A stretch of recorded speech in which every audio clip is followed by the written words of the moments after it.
Yo, what's good, everybody? Welcome back to another episode of the Gifted Hoops podcast. We are so close to the NBA season, and we got hella podcasts dropping on all 30 teams, including the Brooklyn Nets. And I'm joined here today by Nets Kingdom from our conversation last year about everything related to the Brooklyn Nets basketball. Say hello, AJ. How you feeling, man? Feeling good, man. Glad to be here, part of the gifted community. It's good to be here hailing from Brooklyn. We live. Absolutely. We're going to get into this pot. All of his stuff will be below. He does great work for the Brooklyn Nets, and it's going to be a pretty big season. Tips off in a couple days, so make sure to tap in there. But without further ado, let's get into this, man. I got to say, normally, and this is very funny because the last podcast we did was on the Knicks. But this is very big because normally we go like in order about 2024 recap, this and that. I have to start with the wool that was pulled over everyone's eyes collectively that Brooklyn did in this year, right? Convincing people that they were trying to build a team around Mikal Bridges. We talked about it last year, how Ben Simmons would look, all this and all that. But for Brooklyn to convince every other team that they were legitimately trying to build a team around Mikal Bridges and then trade him for all the assets and value that they got this offseason and reclaim their future draft picks from the Houston Rockets. The Nets had a very sneaky, massive offseason that will impact the team for years to come. I just want to quickly recap exactly what you guys got back for him. You got 7 draft picks. Okay, unprotected picks in 25, 27, 29, and 31 with the unprotected pick swap with the New York Knicks in 2028. And you got a top 4 protected 2025 first round pick via the Milwaukee Bucks with a second rounder. All of that back for Mikal Bridges. How are you feeling about that? What were your instant trade reaction when you saw that? I got to get your thoughts on that, AJ. Yeah, that was a moment, man, because when I first got that moment from Woj, or I think it was Shams, I got both of those guys alerts on. I was just in shock. I was like, oh my God, did we just do it? Did we just hit the rebuild button? Because general consensus, like you said, as Nets fans, we were just in purgatory. We were in the mid area. We couldn't be a contending team, and we're not bad enough to be super bad, and we didn't have our picks, so we couldn't really draft. We were just stuck in basketball hell, as I still would call it. And everybody was waiting for Sean Marks to drop the bomb. And it's funny because I did a podcast a little bit before the Mikal trade, probably like a day before, and we got the news quick that Mikal that's funny. Mikal was on the trade block. So I'm doing a video where like, okay, so Sean is actually looking like he's answering phone calls so it's like he's answering phone calls on Mikal. I think the Jazz were interested. They offered a couple of picks. A few teams were interested in Mikal because Mikal's still a good wing in the league, and the bomb just dropped. I think the Knicks just said, you know what, forget this. We're overpaying. We're going to overpay for Mikal because, they wanted to get, at that time, the Villanova 4, the New York Knicks Villanova 4, get all his friends together. We thought it was going to, they wanted to overpay. They knew they had that. So when I got the alert, I'm like, oh my God, Sean, he did it. He hit the rebuild button. I hated that it's a Knicks because they're crosstown rivals. I wasn't happy for the Knicks, and I'm like, I was upset that it was a Knicks. I wish if I could redo it. I mean, I'm happy about the picks, the boatload of picks we got, but I'm not happy the team we gave it to because it's our crosstown rivals. So it's like we made them better technically, and their picks are going to be not as high because they're going to be a great team. The team, Leon Rose is doing a great job. He's doing a great job over there. So they're going to be pretty, mid-tier picks, but the amount of picks, it's an overpay. I see why Sean's like, you know what?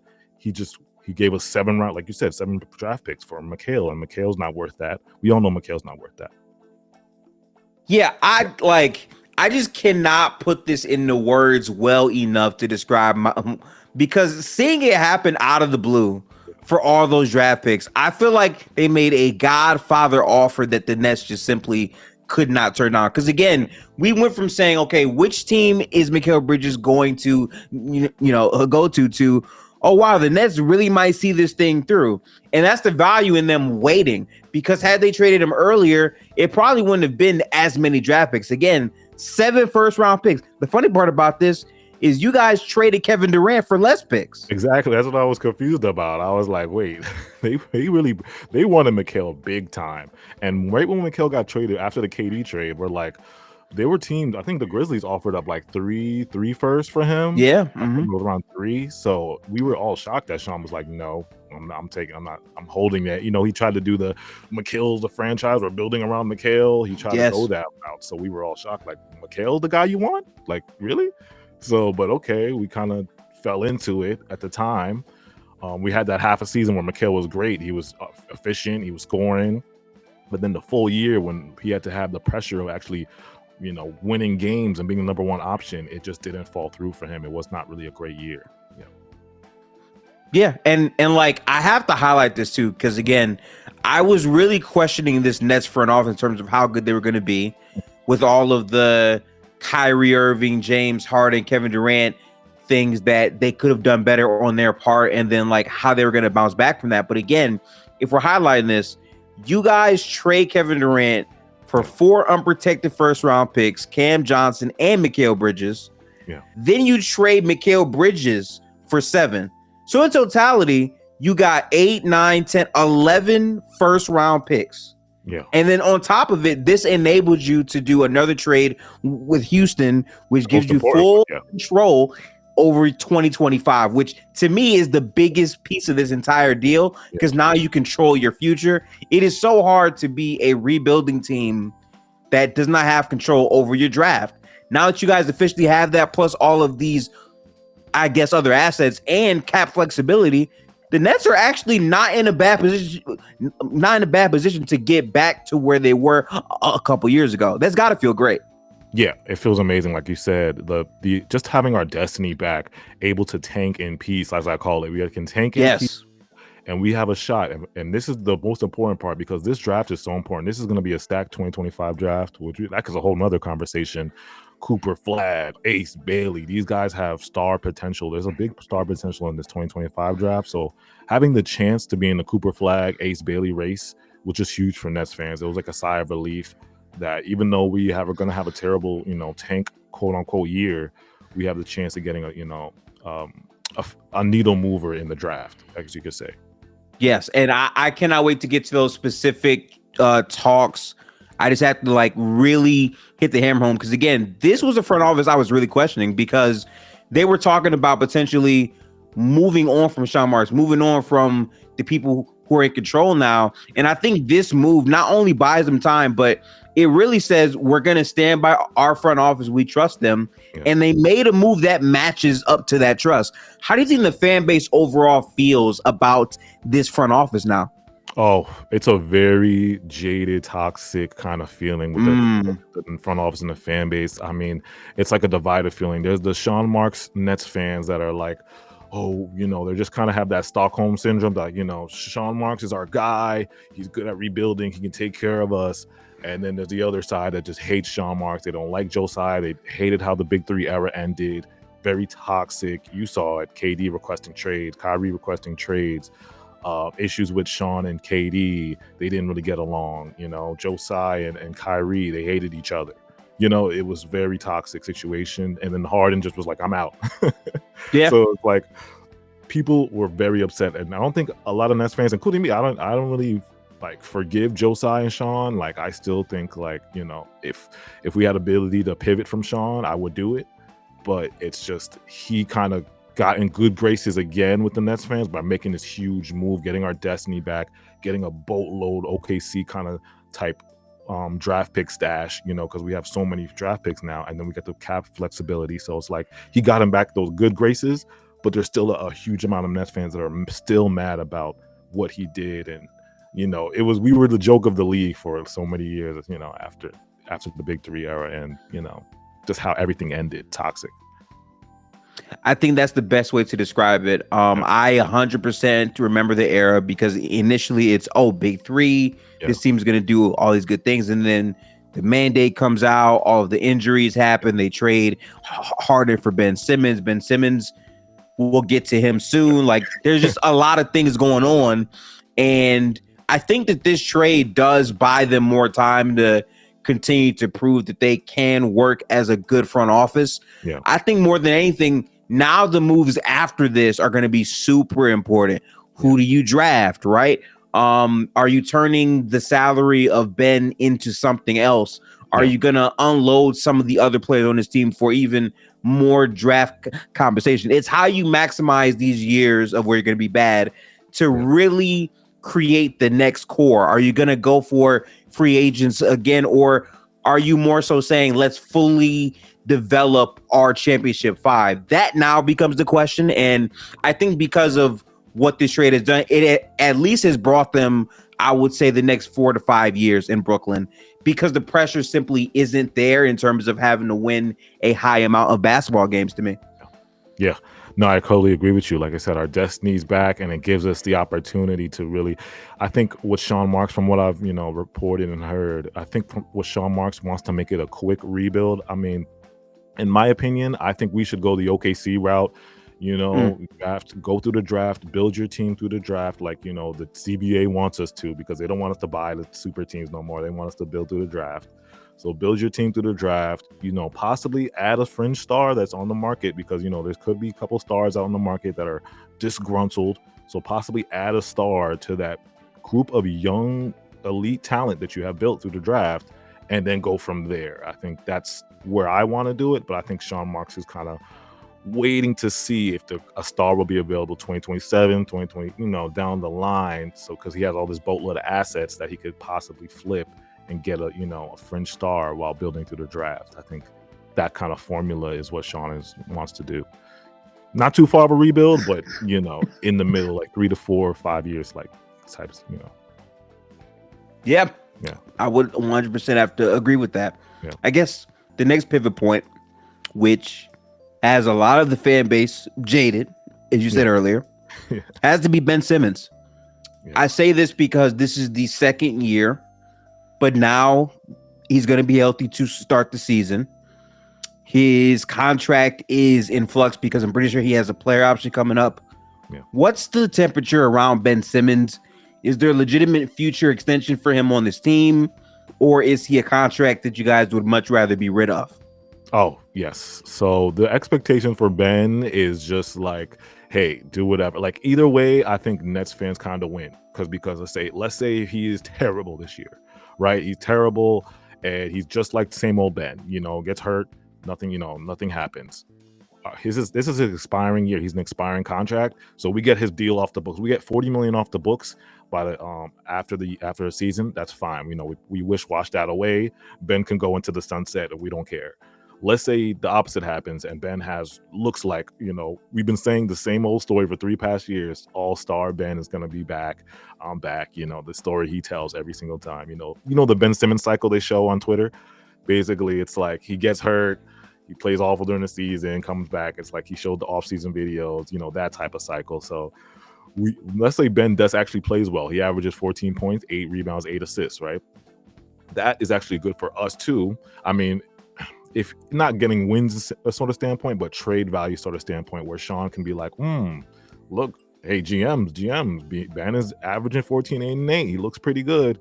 We're looking to trade him or flip him for something. And it doesn't have to be no first round pick, obviously, because that's not what Ben's worth is. But if we can get any type of value for Ben, any type of value, I'm talking about any type of value, second round, protected, any type of value for Ben, Nets fans will be happy. We'll be on their knees happy, because it's crazy like that. We don't expect anything to get any value back for Ben. So either way, I think we win. If he's good, we can flip him. If he's not, your season's done. Your 40 million's off the books, and we wave goodbye and see if your career is still there. So yeah, I think with the trades that have taken place so far, Ben Simmons doesn't have to be like, I don't think they're in a rush to attach more assets to Ben Simmons, right? I think they're more so saying, okay, we'll see how this last year with him goes. If we can trade him, that would be preferable, but I don't think they're hard pressed to attach first round picks to Ben Simmons at this point. I think they're going to go into the season and just see exactly what comes of it.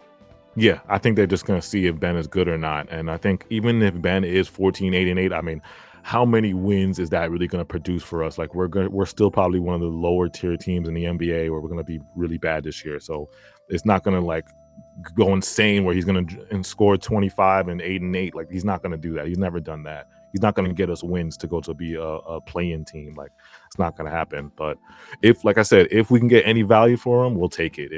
If not, you know, we'll just enjoy the Ben. If he sits out, he sits out. We can tank, you know. So it's like either way, we win in that case. So it's annoying, Nets fans and Nets Twitter. Obviously, the NBA Twitter sees it because of how much clicks Ben gets. Ben is still a hot topic. Like you post Ben, people are still going to watch. I guess it's just people. We were talking about this on Nets Kingdom before. We were like, why are people so interested in Ben? He's still every time there's Ben Simmons shooting highlights, instant views. You know, it's like I think people are still waiting for Ben to just hit that leap he was always supposed to hit, but I guess it's not. So people are just waiting for Ben to do that, and I guess that's the aura of Ben Simmons right now.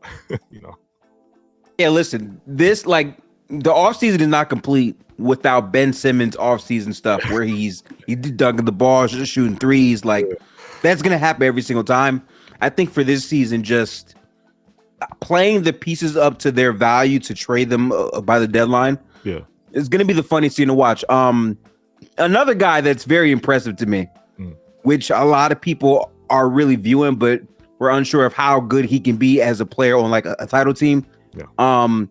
I gotta say, what we see from Cam year after year after year, when he gets the role, he can be one of the best scorers in the NBA, bar none. Yeah. Now, in terms of his overall game and value, I think he's still a very young player, but I think a lot of people expect Cam Thomas to have a dominant season on this very bad Nets team. Yeah. What do you think his value is? And is he a player that you would much rather keep on this team, or are you also down to trade him as well? I'm a very big believer in Cam Thomas. Like I want him to build. I want to build with the Nets. I want him to be a part of our future. His scoring is just something about his scoring is just, and it's talked about, you know, Paul George have said something about it. LeBron says, you know, these upper echelon type superstars are like noticing Cam Thomas, his ability to score. He has that like phone in the booth type of scoring we used to say in basketball. Like you put him in a phone booth and he can find a way to score, you know what I'm saying? And you can double coverage, he'll find a way to score. It's just his scoring is just, it could take a farther leap this year. As far as his value in the market, I still think teams are very, very skeptical on just Cam is just a one-dimensional guy. That's, you know, the casual talk that people think. They're like, oh, he's just a one-dimensional guy. He's, you know, all he can do is score. He's a Manuel Quickly. He's a Jamal Crawford type echelon kind of player. But he's a lot more than that. And at 22 years, he's still young. 22, 23 years old. He had a certain, like in between the lines, he had a playmaking leap where he had averaged, I think, 4 assists for a period of time, and it was getting higher. So he still has, and we saw improvements this year of him playmaking and his playmaking ability. We're waiting for the playmaking leap this year because he's going to have the ball in his hands. He's going to be the go-to guy this year. So it's like we're expecting a playmaking leap. So if he takes that playmaking leap while averaging 27 points, 28 points, that's all-star type material, you know, that's star potential. So it's like, I think his worth on the market is right now, I would say he's in that Emmanuel Quickly 25 mil and up type of player. But I want to keep Cam, and I think Nets fans love Cam. They worship him. They love Cam so much. So I don't think they want to trade Cam. They kind of want to build around Cam. I think that's what it is. Like, so yeah. I think the biggest thing that you said is Cam's role this season. He's going to have the ball in his hands more. To me, his role has never been consistent on this team. So he's never had a chance to just consistently understand what he has to do. I think this year he should be given the reins because obviously this is a transition year, but there's real value to him having the ball more and actually leading this team in multiple ways. So I think Cam Thomas being able to grow in those areas can really impact Brooklyn, not just in terms of raising his value as a trade asset, but maybe really developing those skills that you actually want from a player who can really be on this team. And keep in mind, the cap space and the flexibility that Brooklyn will then have, you can get players that Cam can actually fit off of who are better talented players. To me, this is very much a prove it year for Cam Thomas in terms of what he can do. Yeah. Even though this Nets team won't be that good, we can gauge his impact still when he's on the floor. So I really want to see that from Cam this year for sure. Yeah, like everything you said, Cam he just has the sky's the limit, and if he can, like I said, everybody knows he can score because I think the world knows, you're a good scorer, like you're an elite scorer. But I think it's the other things that kind of put you in that upper echelon type, Luka type, different type of bag where you could score, but you're able to make your teammates better, raise everybody's floor, average 5 assists, efficient, 40% from three. 37 maybe from, or 38 high percentage from field. It's just like you got to make the other little things, the nuances of the game. It's got to be better, and your defense too. We want Cam to play a little bit better defense as well. So it's like if Cam can make those jumps, he could be very scary for the in the future. Obviously, if we build around him correctly and give him the pieces, like you said, to build, and be great. Yeah, and that takes me to our next person here. What do you think about Cam Johnsonn and his role in this team? Hell of a contract extension he got. I'm curious about your thoughts on where he could be. Is he a player that you also want to keep, or do you think because of his role, he might be more viable as a trade option?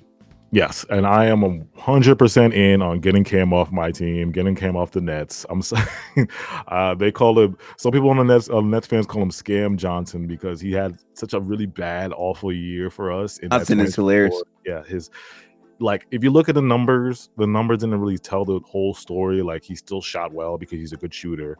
His percentage was still good, but in between the lines, he was very, very awful for us. He just gets hurt a lot. I think if you look down his numbers throughout his years and his career, he hasn't really played I don't think he's played 82 games or a whole season. Like his numbers he gets injured almost every year. It's kind of the same old story. But I'll say this for trade purposes, because I want Cam to get traded for decent value. It doesn't have to be outstanding picks or first, but if you're going to get Cam, I think Cam in a certain market, in a certain situation, he could be valuable for a contending team. He's still 6'8", around that area. He has long arms. He's a great shooter. He's going to be a 40% and up shooter for you. He's more of a I could say catch and shoot than movement. I think he's better in the catch and shoot scenario. So if he has, shot creators on his team, it's benefiting him, and he just sit there and shoot. That's where he wants to be. But he can do movement shooting at times. But if you're a contender and you need a shooter, you need a movement shooter, catch and shoot shooter, in the league, I think he could be great if you're contending, for the future, for a championship team. That pitch, Scam Johnsonn is funny, but I do get it because again, there are times where I'm watching Brooklyn and he can just look invisible on the floor, but I do think his skill set can translate with better talented teams. Yeah, we've seen that before in the past, but I think, I'm just surprised that they offered him a extension that big. I'm wondering if they're trying to make the money match to get a better talented player who might be disgruntled back in return. Most often teams do that. Let me explain that, because I think the contract that we gave CJ, which I think it was kind of tied into Mikal being here, because they were so high on Mikal being the franchise star. So they're like, this is his twin. This is his best friend. This is his guy. So we got to make him happy. So they just didn't want to lose CJ for, I guess as a GM, you don't want to lose him because you want to get value for him too. But they wanted to pay him. I don't know why. I think a lot of Nets fans say he was a little bit overpaid. But I think they just wanted to keep Mikal at the time, which I don't know why. They wanted to keep Mikal here, build around Mikal. So we were like, okay, let's give his best friend a bag. I think that's how that kind of worked out. But now that Mikal's gone, we're stuck with a high contract with CJ. And that's the reason why we can't flip him, because his contract is so high. And, in his new CBA, NBA teams are scared of these high contracts. It's tough. It's tough to flip CJ right now because of his contract. That's the only reason why. We got tons of calls on CJ. Cavs have called. Lakers have called. I can name 6-7 teams that have called for TJ right now, but it's just that contract that's like, stuck there. So so with CJ, it's like I want to flip him, but it's like, if I understand, like Sean might have to build his value up, show teams like, yo, this guy's still, elite shooter. You know, and if teams are desperate around that trade deadline, I could see a team shooting for Cam, for CJ. You know, yeah, That's interesting, man. I definitely will be monitoring that situation because again, that skill set, 3 and D, a lot of teams are looking for that. If he plays like a smaller role, I think he could have more value. So we'll definitely have to see on that. But are there any other players you're intrigued about in terms of their overall development or trade value? I think the last key name I could think of would probably be Dorian Finney-Smith, who has value still to me. But how about you? Yeah, I think Dorian has value now around the league. I think like if you ask NBA fans, they're gonna say DFS. They're gonna say CJ is more valuable than DFS right now, obviously because of his age, youth, and he's taller. He shoots better percentage. So they're saying CJ could get us a first, but as far as DFS, I think he's still a second. Maybe I'll say protected first.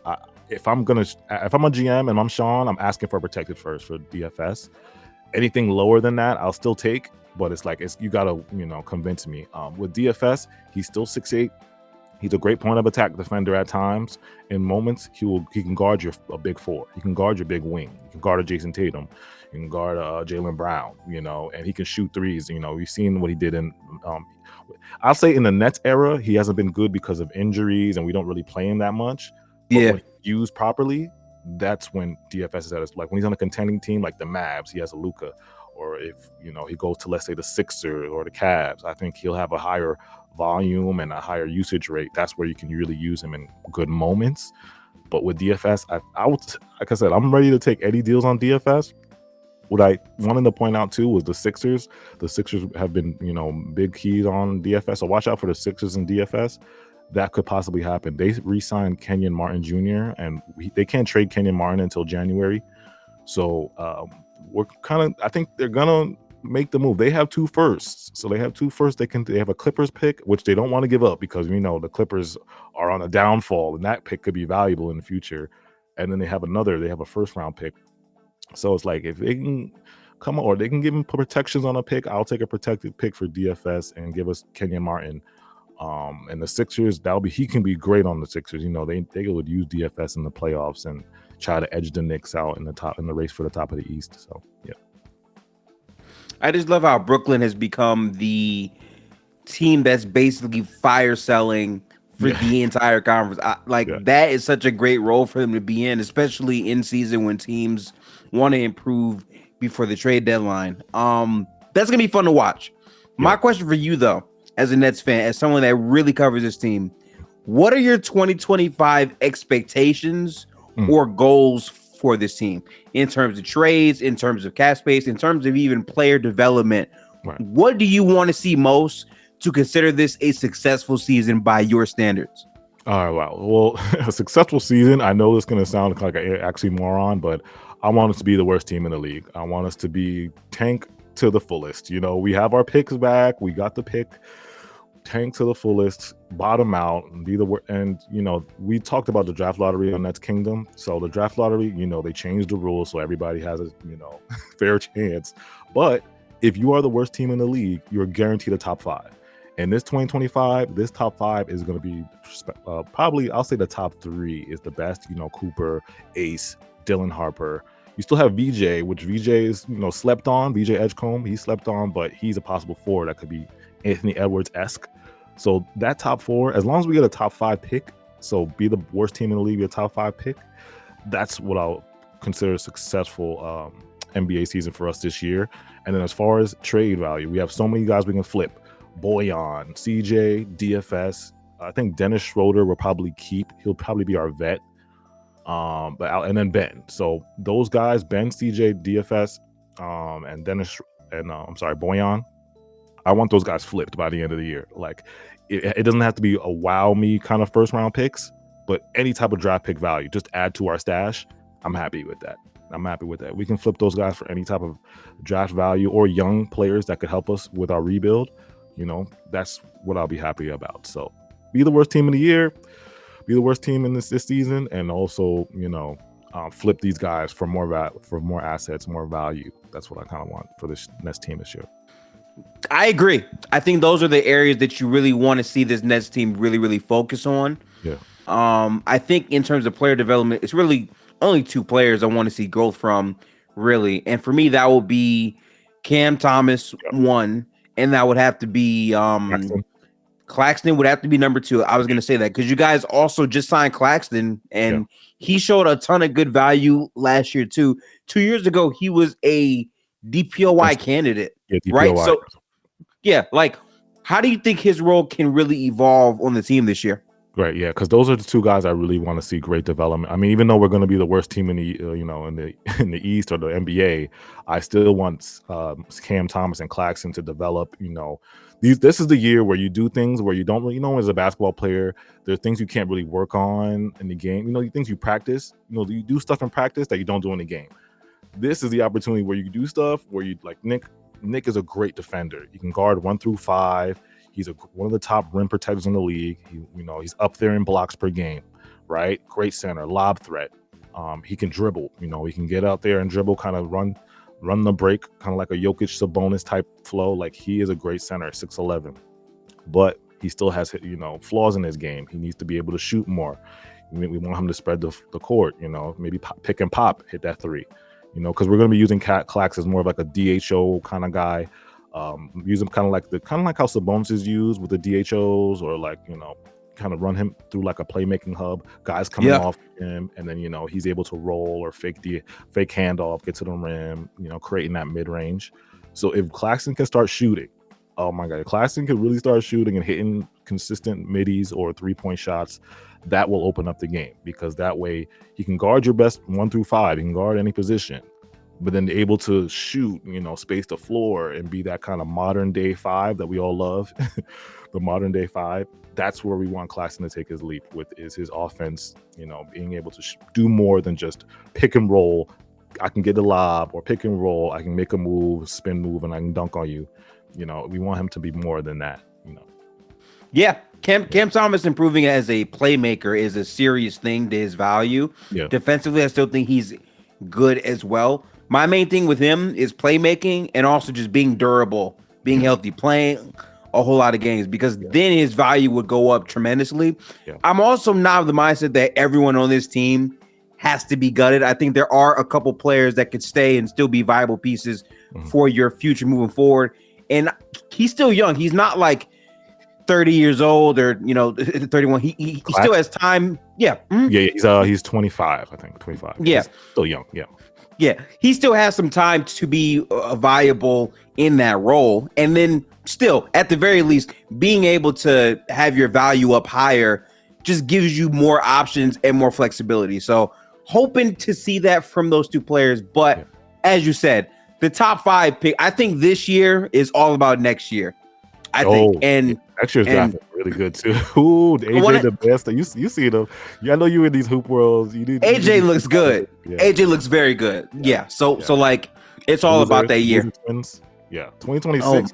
AJ has a possibility to be better than Cooper and Ace. He has potential to be better than them guys. Right. And you have a chance to get 2 of those players on this team in the future. So I think that's very huge. But the last piece, since we now have all of our goals, chalked out here, who's the most ideal draft pick for Brooklyn to you? Oh, the most ideal draft. You mean if we were going to get a pick? Regardless of pick in your mind, like just if you could get this guy, he fits our team. We trust him to be the piece that we build our franchise around. In your mind, this is a great debate, because in tuning the college basketball this year is going to be interesting, but. This is a great debate, because the Cooper and Ace debate has been going on through NBA Twitter, NBA circles. So it's like, in our spectrum, I think Ace is the guy that the NBA scouts have been saying that he can create off the dribble. He has a high potential as a scorer. Like, he has that that kind of, I can carry a team, that Cade Cunningham kind of type scoring, that guy I can shoulder the load type scoring, and people think he could pop as an explosive scorer. Now with Cooper Flagg's issue, he's the number one guy. Everybody's like, yes, Cooper. He did well at the USA scrimmage. He was showing out versus AD, Bron, and KD. But I think people are just skeptical on Cooper's scoring. They know he can score, but it's just that explosive scoring that is just, okay, I could take over kind of scoring. I think Cooper is still at that mid tier. You know, he hasn't found that explosive yet, but he's still kind of developing that. But he's still all the other facets of his game is excellent. He's a great defender. You know, he can get to the rim. He's athletic. You know, he can still shoot. He can still create, but it's just not that explosive, you know, elite kind of type of scoring. So as for the Nets, I think Cooper would be a good fit because Cooper could be our, you know, if he had to play that second fiddle to Cam Thomas, because Cam Thomas we already know he's an explosive scorer. But what Cooper can bring to our team is just a guy on the wing, besides Claxton, a guy on the wing that can guard. Cooper could probably guard 1 through 4. You know, he can guard multiple positions. He's versatile. He's a great rim protector. He could add to our defense, but still, it's not really a drop in scoring because Cooper can still score too. You know, he can still give you at least 18, 19 points per game. You know, we still got to see what he does at Duke and how he fits in. And, you know, but I think Cooper could be if I had to choose, I would just go with number 1. And if it's number 1, it would be Cooper. I'll just take Cooper right now. Had to see where you fell with that because I have been seeing these draft overall debates happening. Yeah. To me, Cooper, in terms of his scoring, people do question that. I hear that, but he's still a good scorer. The thing is, though, he could be a generational defensive player. And it's like, for me, if I'm building my team around that, if your scoring isn't generational, I'm always going to lean with the guy. Yeah, because you can build around that in the future. And again, this year and next year, you can get the offensive piece in the next draft. Yes. You get Cooper now, and then you build on that, and then you get a go-to scorer who can create with him. Yeah. Now you have a dominant two-man thing. Cooper, to me, might peak out as like a play finisher type who can be a connected passer. They compared him to Andre Kirilenko, if you know AK-47. They compared him to that type of, like, he has that kind of ability. The 6'8", he has a Jason Tatum type of build, but he can guard. You know, Jason Tatum people sleep on his defense. He can guard a power forward at a 3 and a 2 and possibly 1 that time. You know, he can go through that 1 through 4 versatile defense because the modern NBA is going through a change. Like, everybody's copy Boston. You know, 5 guys that can space the floor and they can all switch on defense. You know, that switch everything defense. Cooper is, he's just a great generational defender where he can switch. And he's just so locked in on defense. His rim protecting is just really good timing, like you said. So it could really fit for us.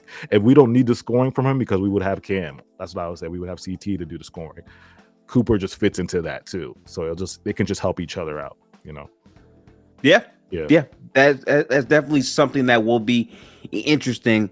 Yeah. Again, I really feel like they have time because to me, this year and next year is where you really load up on the draft. And then in the third year, you know, cap space and all that, you could get some star player, and now you have the infrastructure of players to fit around that, right? I think having Cooper and Claxton as your front court is crazy. Like, that's very good defensive length everywhere, you know? Defense, bro. I'm telling you, people are gonna be, you know, I know we're not the most interesting Nets team. Like, you're not gonna click on, you know, oh my God, Nets content, and we're gonna be bad. But our future is very, very bright. Like, keep an eye. I'll just say keep a side eye on the Nets because if we get that number 1 pick, ain't no telling what goes from there, you know? Ain't no telling. And that's why I will still be watching Nets games. I still want to see exactly how these things go down because they're going to be a team that's very important for these contending teams. Obviously, the whole state of the Eastern Conference has changed. They will be big fire sellers. I would say for you, as someone that's been monitoring this conference, what stands out in terms of who's at the top, who's at the bottom, and who do you think can really come out of the Eastern Conference this year if you had to pick? Oh, that's a good question. All right, so if I had to pick my top 5, I would probably give Boston number 1. I would go with Philly 2, Knicks 3, Milwaukee 4, and then maybe you could put like a Magic Cleveland in there at the 5. You know, that's probably my top 5 in the East. I think it's really, if I had a favorite, like I said, I would have to pick Boston. Boston is still, they just paid out of you saw what the owner did. He just gave everybody their money and he's like, forget this. Everybody got paid. Everybody stays. We're running it back. So if Boston should be the favorites, obviously, I think no one's going to beat them. Now, the teams that have a shot at beating Boston, I think it's probably between the Knicks and the Sixers. I think Milwaukee, I still believe in Damian Giannis, but I just think they could be better this year. But I just think that Knicks and the Sixers just have kind of deeper teams, because in the modern NBA, it's it's become more important to have. You got to have guys coming off the bench that could do well. The less liabilities you have down the bench is strong, makes your team very, very strong. So you see how Boston runs things, and then the Knicks. I think the Knicks took a loss in depth too, but with the Sixers, I think the Sixers have a good deep team. Eric Gordon coming off the bench. They got a couple pieces. Getting Paul George, getting their team. It's just, I think the Sixers have a good chance, and the Knicks have a good chance of kind of upsetting Boston. But I still would pick Boston to be the strongest team in the East if I had to, put my money on. A lot of people are still going Boston, and it makes sense because again, if you win a title, most title teams are not brought back. They literally paid everyone. This entire roster is identical to what it was last year. So automatically they're going to have the continuity piece. I do think this year is going to be more important for Boston to have KP healthy, though, because last year they were able to make it through, and that's fine. But I think with a much better Eastern Conference this year, making it through all 3 rounds before the finals without KP is going to be much harder this year than it was last year. So that's why I'm looking at, teams that are still going to be trying to improve, because this Nets team has many pieces that will be very viable. That could be the 1 or 2 pieces to put, teams over the hump. That's going to matter. Yeah, like I said, we have a bunch of guys that could be, great role players on contending teams. They might not look good on our team right now as like the face of it, but on another team, like I said, CJ could look great on the Lakers or on a team that wants him. An upper echelon team. DFS could be perfect for the Sixers, or possibly, he could be great for the Sixers. Boyan, if you want to take a shot on Boyan, he could be good off the bench too. He scores off the bench. So it's like we have and Dennis Schroeder. Dennis Schroeder is one of the best backup point guards. Like, he can be a great backup point guard for you if you need that. So we have so much guys that we could flip to contending teams. So that's why I said, like, watch out for the Nets during the trade deadline or during when teams go through that kind of streak where, like, whoa, we don't know, this team might be not deep enough to make a run. Yeah, that's when GMs get desperate and they got to make that call to Sean and be like, yo, okay, what do you want for CJ? What do you want for DFS? And that's why the Ben Simmons thing is so huge, because if he surprises everyone and plays at a high level, which to me, it's really because of the contract year and he wants to get paid. So like, it matters this year from the hoop, but still we see teams overreact all the time. So if you're able to get any value off of that, it's huge for the Nets. Again, like this to me, and again, a lot of people don't want to see their team lose. But to me, this is a part of the process. I would rather be this than like a 8C that's not bad enough to change their future with a high draft pick, but not good enough to really win anything either. I think now you're fully committed to this idea of lose for these next 2-3 years or whatever, refit the roster, really develop players, maybe sign some stars in free agency, and we're going to have a whole new vision in like 4 years. And that makes sense. That timeline tracks way better to me. It fits way cleaner. Yeah, I feel like as NBA fans, like if you want your team, whatever your team is out there, you either want to be in the contention race, or if you're rebuilding, be all the way to rebuilding. Get to build through the draft. Kind of model if you're in the rebuilding phase, model your team after OKC. What OKC did with Sam Presti, one of the greatest rebuilds I think in NBA history. Like Sam Presti deserves all the credit for where he brought that team where it was. It didn't even take that long either, by the way. Exactly. Like I think they're the prototypical, model for a perfect rebuild. Like if the Nets could rebuild like what OKC did, possibly get Cooper or Ace and combine that with AJ or one of the Boozer twins and then build it out. We could be a team like the OKC East. We'll be the OKC East. That's what I think the perfect rebuild for the Nets could be. And I hope Sean makes the right moves, because you got to make the right moves in the rebuild. It's not just gonna all fall in your lap. You still, you don't know what draft picks you're gonna get. You got to make good draft picks. You got to scout. So it's like it's a lot that goes into the perfect rebuild now. Absolutely, and like a huge part of how OKC did it is they sold high on players. Yeah. They did not trade Paul George until they got the god like the God offer for Paul George package, right? They kept a star player. They traded for Shea, which was huge, but more importantly, they consolidated so many pieces to get very high end draft picks, and they turned these things into these players who are coming up now. Yeah. So I would say for the Nets, I'm now viewing them in that same type of lens because again, we haven't seen a team have this many draft picks since OKC, really. So to me, calling the Nets OKC East in terms of rebuilding tracks, the only thing you're short from is like that true star player who can lead these young players, and that could be Cooper, it could be Ace Bailey, or it could be AJ, which is a good fit for this team. So I think that just makes a lot more sense, and I'm excited to track exactly where that goes because again, I'm tracking it. To trade Kevin Durant away for 4 picks and Mikal Bridges and Cam Johnson, that now turns into 7, 8, 9, 10, 11 first round picks unprotected with Cam Johnson. Whatever you turn him into, that is going to determine how good that is. You know? Flipping KD for what would be if you get value from CJ for 12, 13 first picks, like 12, 13 picks that's a ton of picks. Is value, yeah. And like if I have to trade KD and I know that this is really on the back end what I'm fully getting, that's value at least for the KD trade. It's making the best out of what you got back for KD. Yeah. So I'm not mad at that. I was really upset at what we got at first, like what we got back for KD at first. I'm like, he's worth more than that. KD's worth more than that. I was screaming at the YouTube television. I was like, he's worth more than that. And you got more picks from Mikal Bridges than Kevin Durant. Crazy still. So Sean did his thing. He did his big one. As we said, he did his big one. He got his big one. So yeah.